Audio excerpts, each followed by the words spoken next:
All right, guys, this is take number 93. Morgan is really a tough customer. I'm here with my friend Morgan, and he's new to Dumaguete. He's been here a little bit over 90 days, and we're going to talk to him about his first 90 days here in the Philippines, and also his 1,000 peso mistake in Manila. Morgan, you said leaving was the right decision, but take me back before you got on the plane. Was there a moment or a feeling that made you say, I'm actually doing this? Of course there was. I mean, that's a typical thing. It's just going to happen, especially when you're going, this was more than just a vacation. This was the mindset of, I'm changing my whole life. I'm relocating. I'm going to immerse myself in new culture, in a new location, 10,000 miles from where I am right now. So yeah, it has a burden on you. You gave up everything and everyone you knew. Was there one thing or one person that made it hard to walk away? I wouldn't say there was one thing or one person. However, collectively, those thoughts do go through your mind. You're leaving your family. I have 3 sons, and I have a lot of friends that mean a lot to me. And ultimately, through a lot of discussions, I got everyone's blessing. They were like, go live your life, man. They understood where I was and where I wanted to be. So yeah, as far as the materialism goes, that was easy. I started changing my mindset years ago, and the divorce kind of made it even easier because she kept so many of my things, wouldn't give them back to me, including a Harley. So anyway, that being said, the materialism, man, you get rid of your stuff and you get rid of debt and you're free. It's liberating. So let's talk about your first 90 days in Dumaguete. You picked Dumaguete not because of the bloggers, videos, me or somebody else, or some article you read in Forbes magazine. Now that you've been here over 90 days, has Dumaguete lived up to your expectations, or have you found it to be overhyped? Has there been anything that surprised you here? I'll start it with the end of that question. The surprises. Yeah, the surprises are, it's just so different, but yet so cool. I love everything about this place. Now, as far as expectations, I set my mind to, before I came, to not have very many expectations. I didn't want my mind to shape my perceptions when I got on the ground. And I just let everything happen around me, and I rolled with it. And it's like I said in one of my videos, it's like being a twig on the shoulders of a mighty stream. You just go with the flow, and that's a John Candy quote. But yeah, and what was the middle question there? Do you find it to be overhyped? Overhyped. People promising yeah. It's more than it is. I wouldn't say it's overhyped, but I think people kind of keep it on a positivity level that it doesn't necessarily achieve. This is it's a place where people work every day of their lives. They work hard. There's business going on 24/7 around here. It's a place. And while there's very beautiful things here and exceptional scenery and nature, there's also daily life by the locals. And so you have to just absorb it all, and it's great. In your video, you admitted you had a couple of meltdowns over the stupidest little things. Yes. Tell me about one of those that set you off. And how did you talk yourself back down from being aggravated? All right. Be a good term. So I have to get a little bit of personality history here. I'm an aggressive guy, and over the last 5-6 years, I've been really working on myself and how I interact with things, and understanding that I control my emotions and I control my emotional reactions to things. However, just because I understand that doesn't mean that I live by it all the time. So I was in Sikihor. This was the first and biggest meltdown I had. I had been out all day long, and I was very new in the country. I think maybe 3-4 weeks. And it was hot, and I had hired a tour guide for the day, and he was relentless, taking me here, taking there, And by the end of the day, I was just beat. The tropical sun, the increased heat. I came from Pennsylvania where it wasn't even close to the temperatures that it is here at that time. And so I was just beat, and I got in the hotel, and I had a friend with me, and she said something, and I just lost it. I went off on everything in this place that I couldn't stand, I thought was stupid. And then 5 minutes later, I reeled myself in. I said, you know what? I'm not here to fix anything. I'm not here to fix anything. I can go home if it's that bad. So let's make a decision and just look at things and smile. Just look at them and smile, because that's all you need to do. And it's rewarding when you appreciate things around you and you don't just get negative about them. Talking about fixing things, you come from quality assurance. Yes. You work with quality Yes. control and Yes. that. And you come here to the Philippines. You're from a world where you fix things and try to make things work right. Have you found the urge to fix the Philippines? And has it been hard to shut down that part of your brain?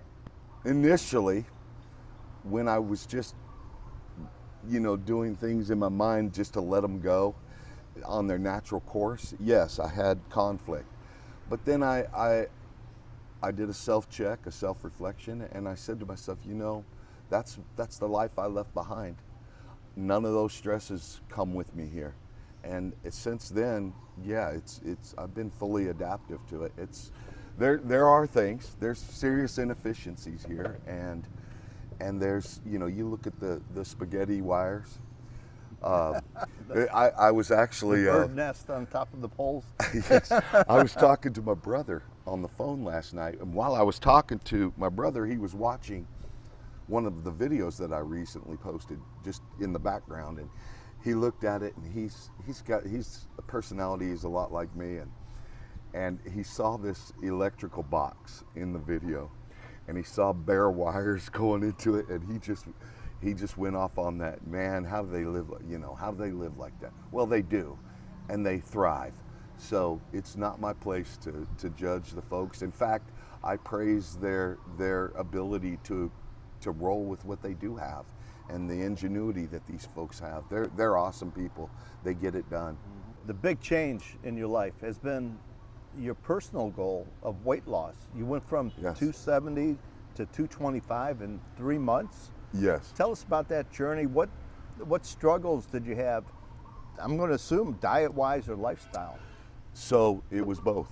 It was both diet and lifestyle.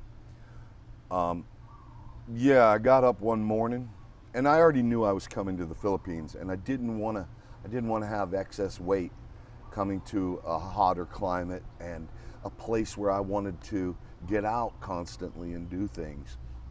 So I'm almost 60, and the older you get, the harder it is to lose it. So I was like, you know what, I'm doing this. So in December, I decided I would go on the carnivore diet, and I was strict about it. I was weighing myself every day, multiple times a day, and I was just watching. And they say not to do that, but I'm not necessarily the guy who follows rules. So yeah, I just ate meat, cheese, dairy products, no breads, no sugars. And the weight started coming off, but then it would stall, it would plateau at a certain spot. And when it would do that, I would do a 48-hour fast. And those were wonderful too. I mean, just when you can't stand it anymore, you go eat some more meat. And so that's what I do. And I try to do it here. It's not as easy here just because, you eat out a lot, and their methods of cooking can be contradictory to the carnivore diet. But just limit yourself. And I'm actually, I've revamped my diet efforts. I want to lose another 15 pounds or so. So I'm basically eating meat, which, by the way, I'll be throwing another T-bone on the grill tonight. Financially, you mentioned you're saving over $1,000 a month on housing alone. Has the freedom actually changed how you live day to day? The financial freedom that you found here? Yes, and so in the States, I wasn't hurting. I could have stayed right in the States and lived a good comfortable lifestyle. My condo was almost $2,300 a month in Pennsylvania. It was a nice 2-bedroom, 2-bathroom condo with a good kitchen and whatnot. But it was my confinement. I was like an involuntary, well, I was more of a voluntary shut-in. I didn't like society. I didn't like the culture. It's always been easy for me to date, but the women in the West just don't align to what my sensibilities of what masculine versus feminine roles. And there's a whole lot of toxicity as far as male resentment in the West. So now all your ladies viewers are going to beat me up for that. I'm sorry. It's a reality, and a lot of men are coming to grips with it. And so you come here, and women tend to be, they're very traditional here. They're not, submissive and controlled. They're just, you respect the women here and they respect you, and they know their role and I know my role. So that's been very rewarding as far as coming here. Do you consider yourself an alpha male? No, I'm a gamma male. Gamma? I don't try to lead other men, and I'm past that in my life, but I do lead myself. Do you hold yourself to higher standards than Absolutely. other people? Absolutely. Can you get disappointed in yourself before you would be disappointed in actions of other people? Can you separate what other people do from what you do? Absolutely. Hold yourself accountable. Absolutely, yes. And another thing that I don't really talk about publicly much, and it's not because I have any shame or I'm trying to hide it, but I've been on a journey with God, a relationship with God. So that plays a big role in my perspectives and how I want to live my life at this point in life. And it's very rewarding. Now, plans to return to the U.S. You said you could None. be on a plane tomorrow. Financially, you can afford to go. You see a lot of videos about, I can't afford to go back. Yes. You can, Yes. if you really wanted to. But you don't think you want to. What would have to go wrong here or go right there to pull you back to the States? A family crisis, something catastrophic with the family. Of course, I would go back. That phone call in the night that Yes, something's wrong. Yes. Of course, I'd get on a plane right away, and I'm still a dad, and I still have loved ones and friends who I can go back and help them get through whatever's going on. That would pull me back. Is there anything that would happen here that would make you not like being here? Other than, I guess if there was like a political crisis, some sort of something you couldn't control. Right. China invades. Yeah. Something like Yeah, that. you get better takeout. Yeah, perhaps, yes. But no, I live in the now. I live right now. I'm not worried about what happened 5 minutes ago or yesterday. I'm not worried about tomorrow. I'm living right now. Right now, I'm enjoying my morning with a great cup of coffee, talking to Mike on the camera. Well, we're at the Henry, if Yeah. anybody wants to know where we're at. And it's quiet. It's a Friday morning. Friday, right? I believe so. I lose track Every of what day's day it is. Blur's Day. I to know, me. it's Blur's Day. Birds are chirping and people are walking around, and we had some coffee and saw some beautiful young ladies who ignored us, who wanted us to No, leave. I don't know what you're saying us for. I wasn't speaking. Yeah. So let's talk about another one of your videos, Okay. the Manila Shakedown. Yeah, good times. Let's talk about that first morning in Manila, barely 24 hours into the country. Yeah. And a cop hit you for a 1,000 peso fine? Yes. For smoking. Yes. And you lost it, I think. Or did you? I didn't lose it. I laughed all through it. It was What went through your head the first moment when he came up to you? Well, I'm no stranger to going to countries where things like that may happen. And so immediately I thought, okay, what are we doing here? Am I paying cash for a fine? What are we doing? I asked him a couple times. I said, how do we take care of this? He says, it's a $1,000 fine, as if he wanted me to pull out a blue bill and hand it to him. 1,000 pesos. A 1,000 peso fine, yes. So anyway, I instantly went into I got to cover myself mode here, but I don't want to offend or come across too abrasive. So I just said, hey, I'll be happy to pay the 1,000 peso fine, but if we do this, I'd like to go to the station. Where's the station? Can we go to the station to take care of this? I don't want to do it in the street. And that's when he kind of changed his tune a bit, and he started explaining to me what the other levels of the second offense, third offense were. And then I noticed back behind me there was a van with several other Manila police officers there. So I said, are they those guys with you? Is your supervisor with them? And he said, yeah. And I said, well, can I speak with the supervisor? But yeah, it was. I felt like it was a bit of a shakedown. And let's be real, the 1,000 pesos is what, 16, 17 US dollars. I don't have a problem, but don't manipulate me for it. So anyway, it ended with smiles and laughs and good time had by all. But yeah, that was the very first interaction I had with the bureaucracy or the authority here. So, and it's been the only one. But I have to throw that in. It's been the only time anything like that's occurred. I'm gonna share a quick story with you. I'm in Cebu driving, and I make a U-turn and I cross a double line. You pulled a Dumaguete maneuver in Cebu. Yeah, but right out from under the shade of a tree came two traffic enforcers, and they had the book out. They were going to write me a ticket, and I go, how do I pay a ticket? They got to go to the courthouse on Monday. This is a Sunday. Go pay the. I go, man, that's a lot of hassle. Can I just pay you? And he goes, well, I don't have no receipt book. I go, no problem. And he goes, is your camera off? Because I had the 360 camera. You want it to go as smooth as possible. But I was fresh on the ground, and I still had a bit of my arrogance about me, that Western arrogance.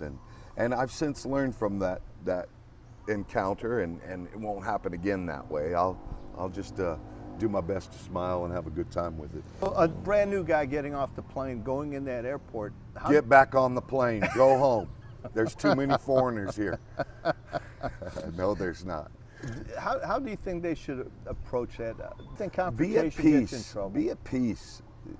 In every situation, stay peaceful. Stay in peace.